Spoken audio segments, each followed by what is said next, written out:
Hello and welcome to another video of HTML learning. In this video, we are going to learn about HTML cells, HTML tables. So actually, what are tables? So like we can see here, multiple cells are together form a table. That means जितने भी tables में cells होते हैं, for example, let's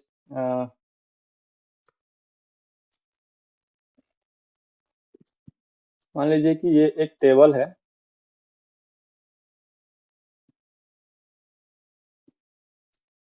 इसमें रोज है, columns भी हैं. तो ये रोज और कॉलम्स के जो सेल्स हैं, तो ये एक सेल है, ये एक सेल है, ये एक सेल है. तो ऐसे मल्टीपल सेल्स को एक जगह पर रख के जो है एक टेबल बना है. इसके अंदर जो भी डेटा हम रिप्रेजेंट करेंगे वो टेबल फॉर्मेट में आ जाएगा. तो इसको हमने कुछ ऐसे यहाँ पर एक्सप्लेन किया है कि HTML के अंदर इसको अप्लाई करने के लिए हमको क्या क्या चाहिए.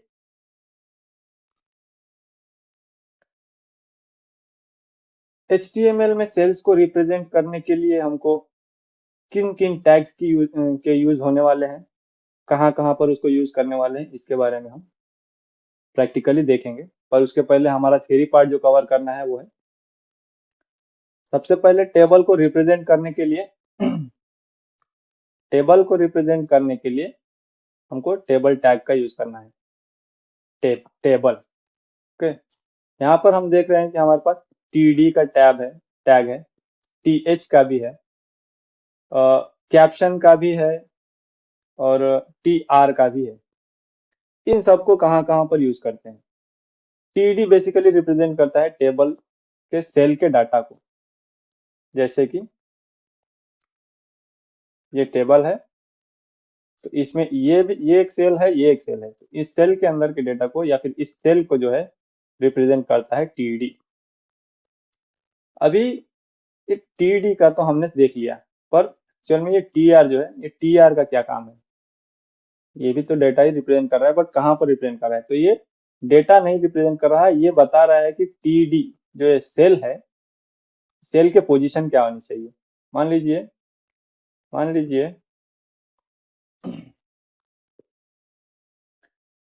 कि ये एक TD है, तो ये TD कहाँ पर रखा जाएगा, इसकी पोजीशन क्या होगी, कैसे होगी, ये बताता है TR.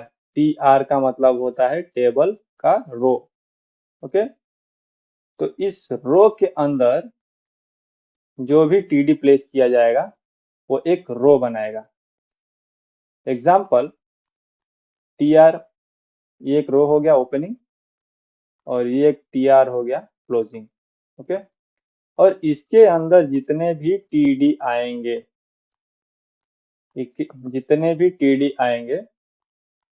ये सारे एक इस फॉर्मेट में रो की तरफ प्लेस हो जाएंगे. Okay.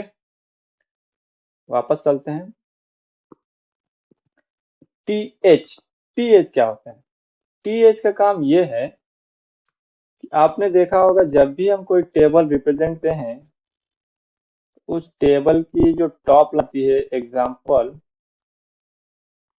Name as.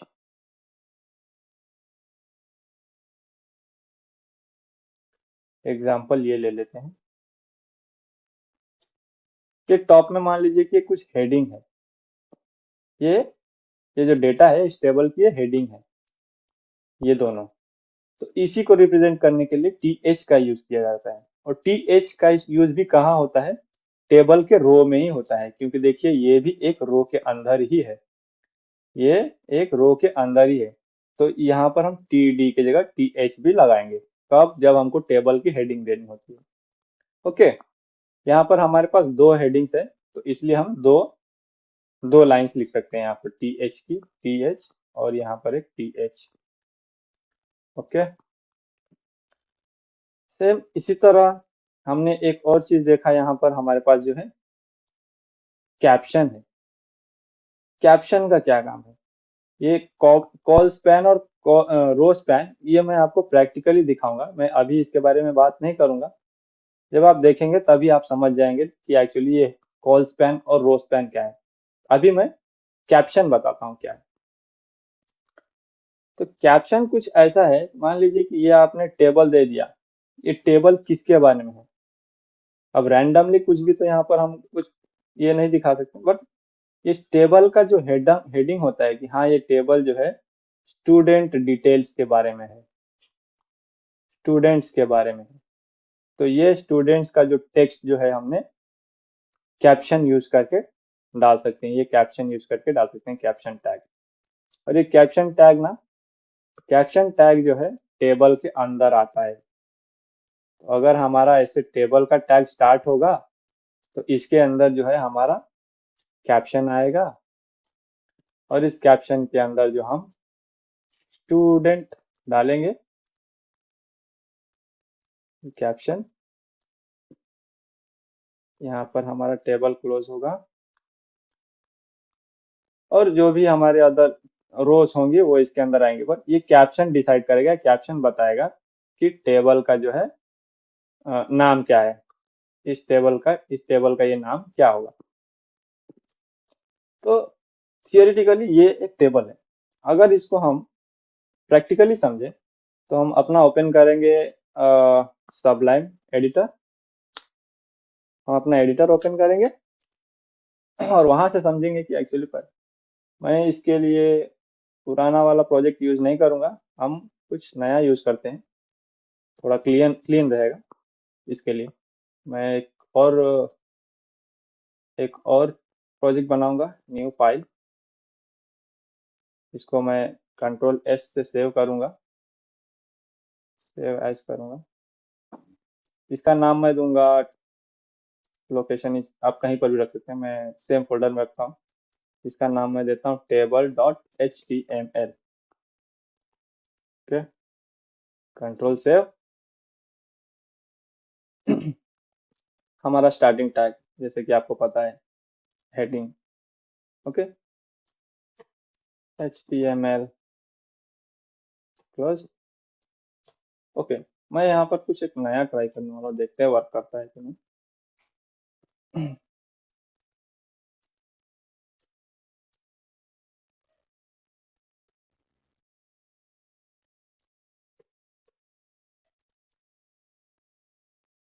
Top type HTML। Okay, HTML। देखिए ये जो है हमारा इनबिल्ट फीचर से हमने ये ऑलरेडी जनरेटेड भाई एडिटर। अभी हमको टेबल के बारे में लिखना है, तो हम पहले एक हेडिंग लेते हैं कि एज यूजुअल HTML का टेबल हेडिंग। मैं इसको नेम देता हूँ टेबल्स एग्जाम्पल। ओके, मैं कंट्रोल एस कर दूंगा, सेव किया मैंने। अभी मैं इसको रन करके देखूंगा प्रॉपर ये फाइल सेव हुआ है कि नहीं। Open in browser.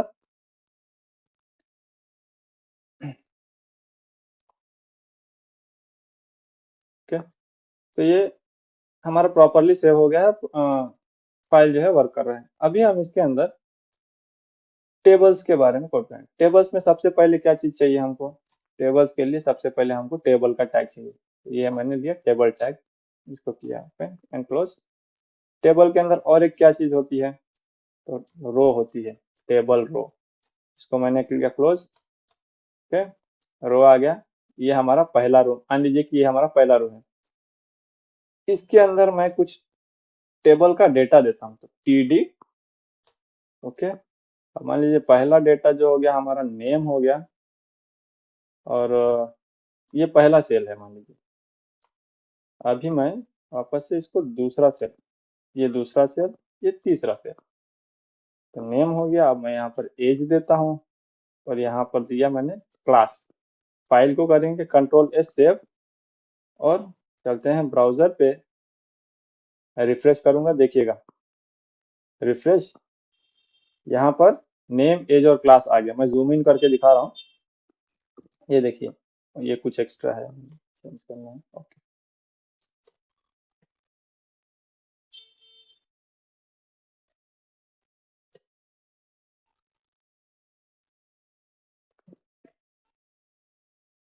ओके, ठीक है। तो नेम, एज और क्लास, ठीक है। तो ये हमारे टेबल का एक पहला रो आ गया। अगर मैंने ये नॉर्मल टी डी करके दिया, ओके ठीक है, ये सेम चीज मैं एक बार और ट्राई करना चाहूंगा टी एच के साथ। मैं दूसरा डेटा नहीं ला रहा, इसी को मैं कॉपी पेस्ट करूंगा, कंट्रोल वी, और इस टी डी के जगह पे मैं टी एच लगाता हूँ इस बार। Okay, T H,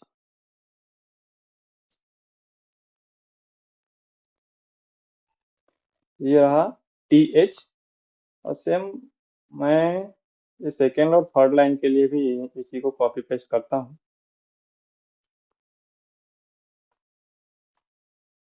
okay, control we, यहाँ पर हमने लिया नेम, इसको करता हूँ एज,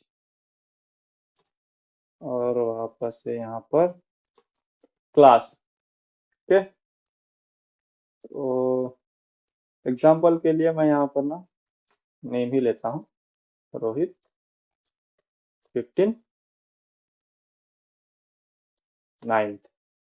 ओके, कंट्रोल एस किया, वापस चलते हैं ब्राउजर में, पेज को करूंगा रिफ्रेश, ये देखिए आ गया नेम। नेम में देखिएगा टॉप पे जो हेडिंग की तरह दिख रहा है, वो हेडिंग थोड़ा बोल्ड दिख रहा होगा, तो इसीलिए टी एच का यूज करते हैं। नॉर्मली आप टी डी का भी यूज कर सकते हैं, पर टी एच का यूज जो है इसलिए किया जाता है। ये अभी देखने पर नॉर्मली आपको टेबल की तरह दिख नहीं रहा होगा, ऐसा लग रहा हो कि नॉर्मली स्पेस देके कुछ डेटा लिखा गया है। इसको मैं थोड़ा टेबल के जैसा रिप्रेजेंट करूंगा। उसके लिए मैं एक छोटा सा CSS का स्टाइल यूज करने वाला हूँ यहाँ पे।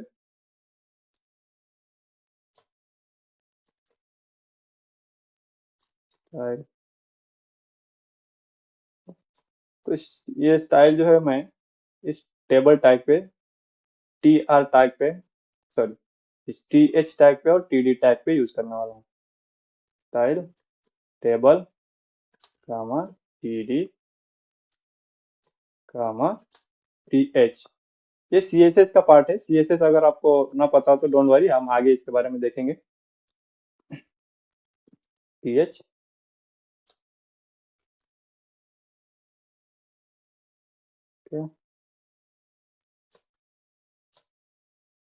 यहाँ पर यूज करूंगा बॉर्डर 1 पिक्सल,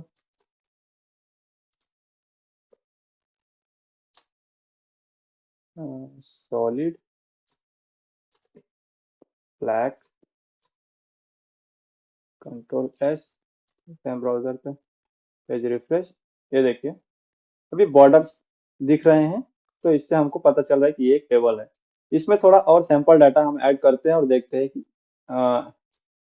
इसके बारे में, और हम अदर्स जो दूसरे इसके पार्ट्स हैं, टैग्स हैं, उसके बारे में हम देखेंगे।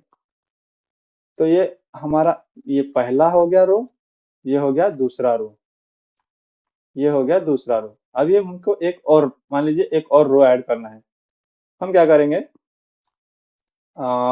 अभी के लिए मैं इसी को कॉपी करूंगा, कॉपी पेस्ट। ओके, यहाँ पर मैं रोहित के जगह पे क्या ऐड करता हूँ, राहुल, क्लास और एज किया, कंट्रोल एस, ब्राउजर पे चलते हैं, पेज रिफ्रेश। ओके, ये डेटा ऐसे दिख रहा है। तो ये हमने देख लिया कि टेबल रो क्या होता है, टेबल डेटा क्या होता है, टेबल हेडिंग क्या होता है। ओके, बाकी क्या रहेगा, बाकी ये रहेगा कि हमारा ये कैप्शन क्या है, कैप्शन का यूज कहाँ होता है, कैसे होता है। तो कैप्शन का यूज मैं बता दूं आपको क्या होता है, मैं आपको दिखाई देता हूँ पहले। कैप्शन, तो ये हमेशा देखिए रो के बाहर और टेबल के अंदर होना चाहिए, ठीक है। तो कैप्शन मैं देता हूँ student details. Okay, control S, browser में चलते हैं, इसको तो ब्राउजर, पेज को करूंगा रिफ्रेश, देखिएगा क्या चेंज आएगा, देखिएगा रिफ्रेश, ये देखिए आया कुछ चेंज। तो ये रहा, कैप्शन का फायदा ये है, आप ऐसे कैप्शन यूज कर सकते हैं। नॉर्मली आप ना यहाँ पर एक, नॉर्मली आप यहाँ पर इसके नीचे एक पैरा भी दे सकते हैं, पैराग्राफ,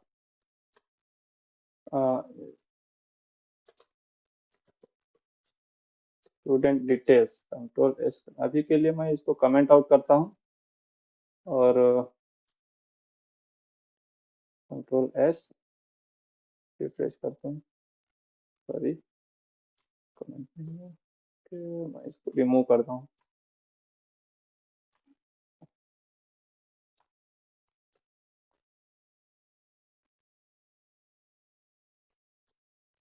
ओके, तो मैंने यहाँ पर एक पैरा ऐड किया, कंट्रोल एस किया, तो इसको रिफ्रेश करता हूँ।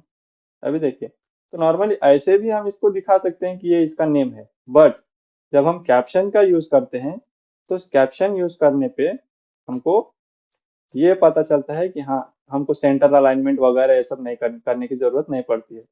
तो नॉर्मली हमको पता चल जाता है कि हाँ, ये जो टेक्स्ट है इसको बिलोंग करता है। इस पे ज्यादा कुछ काम करना पड़ता नहीं। ओके, तो ये हो गया कैप्शन। अभी मैंने बताया था आपको कि एक कॉल स्पैन क्या है और रो स्पैन क्या है। तो कॉल स्पैन और रो स्पैन को मैं ना इन एक्शन आपको दिखाता हूँ, तभी आपको ज्यादा बेटर आइडिया मिलेगा।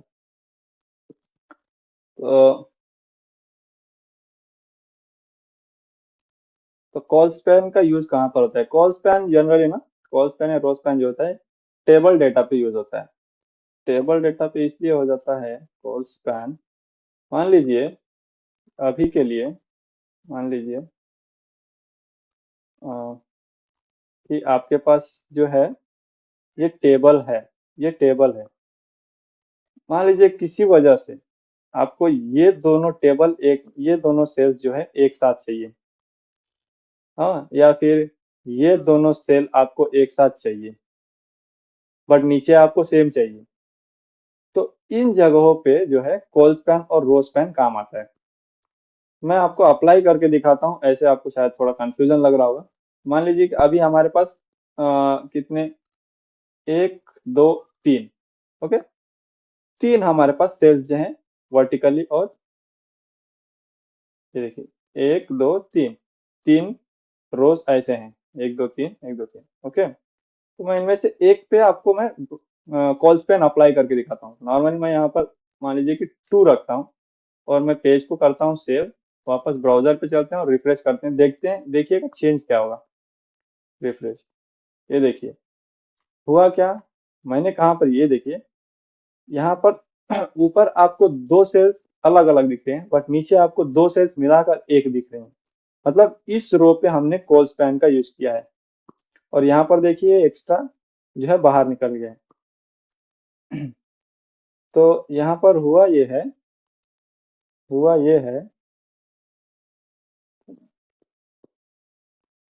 यहाँ पर हुआ ये है कि ये रहा हमारा पहला रो जो कि नॉर्मली शो कर रहा था। ये है हमारा दूसरा रो, तो दूसरे रो पे हमने कॉल स्पैन 2 लगाया है। तो क्या हो गया, हमारे रो के अंदर दूसरे रो में यहाँ पर दो सेल्स ऑक्युपाई हो गई, दो सेल्स ऑक्युपाई होके एक सेल्स बन गई। मान लीजिए मैं अगर इसको 1 करता हूँ, कंट्रोल एस किया, अगर मैं 1 करता हूँ तो नो चेंज, वैसे ही, क्योंकि ऑलरेडी ये बाय डिफॉल्ट 1 ही है। अगर मैं वापस से इसको 2 करता हूँ, वापस से अगर 2 करूँ तो ये देखिए वापस से फिर से दो सेल्स को अप्लाई करता हूँ। इसी तरह से मैं इसको वापस से चेंज कर दूंगा, कॉल स्पैन में अप्लाई नहीं कर रहा हूँ। इसी तरह से मान लीजिए कि अगर मैं स्टेबल हेडर पे मैं रो स्पैन का यूज करता हूँ, रो स्पैन 2, कंट्रोल एस किया, ब्राउजर में चलते हैं, रिफ्रेश करूंगा, देखिएगा चेंज क्या होगा। ये देखिए, तो इस तरह से ये कॉलम जो है, ये रो स्पैन जो है, ये रो हो गया, रो के अंदर दो सेल्स ऑक्युपाई हो गई। तो ये काम होता है कॉल कॉल स्पैन और रो स्पैन का। तो इससे आपको समझ में आ गया होगा HTML में टेबल्स का अप्लाई कैसे करते हैं। आप और भी CSS लगा के इसको थोड़ा और चेंजेस दे सकती हैं, बट मैं ये सब अभी नहीं करने वाला। आप खुद से ट्राई कर सकते हैं। एंड बस टेबल्स में इतना ही। वीडियो में बने रहने के लिए थैंक यू। आगे इसी तरह बनी रहिएगा ताकि हम और भी HTML के न्यू न्यू टेक्निक्स सीखते रहें। And please like share and subscribe जरूर करें ताकि हमको मोटिवेशन मिलती रहे। Thank you.